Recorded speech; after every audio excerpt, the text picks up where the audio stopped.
Je n'aurais jamais imaginé que ma lune de miel, le rêve de toute une vie, puisse se transformer en un tourbillon d'émotions aussi complexes et tortueux.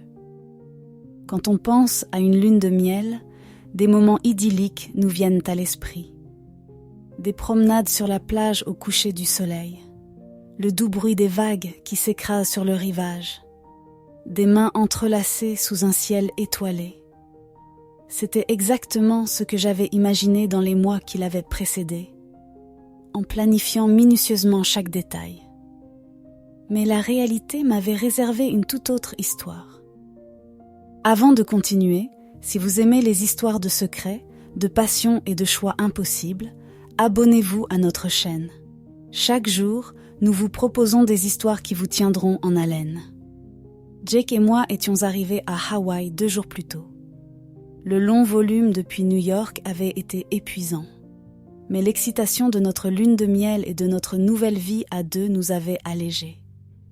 La première nuit fut une explosion de passion, peut-être davantage alimentée par la tension accumulée pendant les préparatifs du mariage que par l'amour lui-même. Mais le lendemain matin, quelque chose avait changé.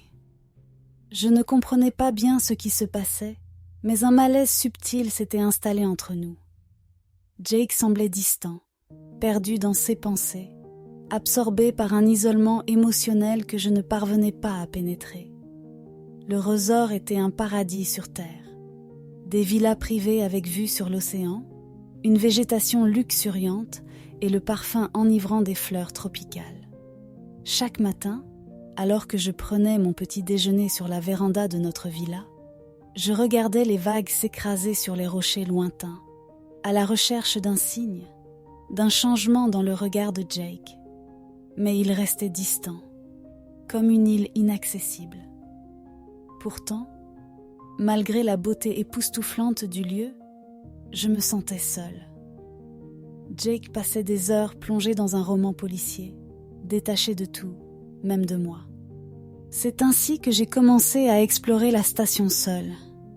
C'est ainsi que je l'ai vu pour la première fois. C'était le 3e jour. Je marchais le long de la plage, laissant le sable doux caresser mes pieds, lorsque j'ai remarqué un homme assis sur un rocher non loin du rivage. Il était tourné vers l'extérieur, mais sa silhouette athlétique et ses cheveux noirs et bouclés ébouriffés par le vent le rendaient reconnaissable. Il portait une chemise en lin blanc, ouverte sur la poitrine, et un short couleur sable. Il semblait plongé dans ses pensées, ou peut-être perdu dans la contemplation de l'océan. Intriguée, je me suis approchée. Quand j'ai été assez près, il s'est retourné. Ses yeux noisettes m'observaient avec une intensité désarmante. Son sourire était confiant, sans gêne, comme s'il m'attendait depuis le début. « Salut », dit-il d'une voix chaleureuse et profonde. Son anglais était presque parfait, mais il y avait un léger accent étranger que je n'arrivais pas à identifier immédiatement. « Salut », répondis-je instinctivement, sentant mon cœur s'accélérer sans raison apparente. « Tu es nouveau ici ?» demanda-t-il, même s'il semblait déjà connaître la réponse. « Oui, je suis arrivé il y a quelques jours », ai-je dit en essayant de garder un ton neutre. Mais à l'intérieur de moi, j'ai senti une énergie différente, un frisson dans le dos, comme si cette rencontre avait déjà changé quelque chose d'imperceptible dans mon existence. « Bienvenue alors, je suis Ethan. » J'ai hésité un instant avant de lui serrer la main. Sa poigne était ferme, sûre, mais pas trop forte. J'aurais dû immédiatement mentionner Jake, dire que j'étais en lune de miel, clarifier ma situation. Et pourtant, quelque chose m'a retenue. Peut-être le désir d'être considérée comme une femme, et pas seulement comme une épouse. Les jours suivants, j'ai rencontré Ethan à plusieurs reprises. Parfois par hasard, parfois non. Nous discutions, marchions sur la plage et buvions des verres au coucher du soleil. Chaque rencontre était porteuse d'une énergie nouvelle, d'une intensité qui me faisait me sentir vivante. Pendant ce temps, Jake restait enfermé dans son propre monde.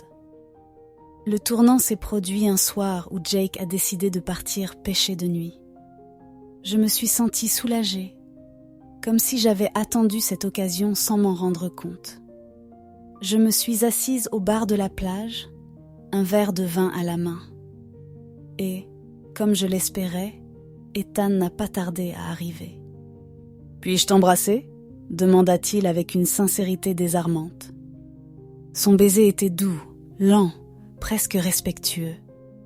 Mais derrière cette douceur, il y avait un feu qui commençait lentement à s'allumer en moi. Je me laissais emporter, oubliant tout ce dont j'aurais dû me souvenir. Cette nuit-là, dans ses bras, je sentis le poids de ma vie se dissoudre pendant quelques heures. Mais chaque choix a une conséquence. Le lendemain matin, la culpabilité me serrait la gorge, mais pas suffisamment pour étouffer l'envie de le revoir. Et donc, le mensonge devint mon nouveau langage. Je regardais Jake et je l'aimais, mais d'une manière différente. Ethan était devenu mon obsession, mon échappatoire, ma chute. Jusqu'au dernier soir où tout s'est effondré.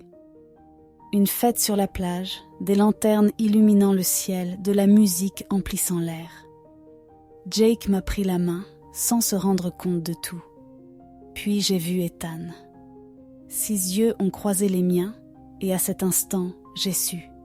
Je ne pouvais plus mentir. « J'ai besoin de te parler, dis-je à Jake, et ma voix tremblait.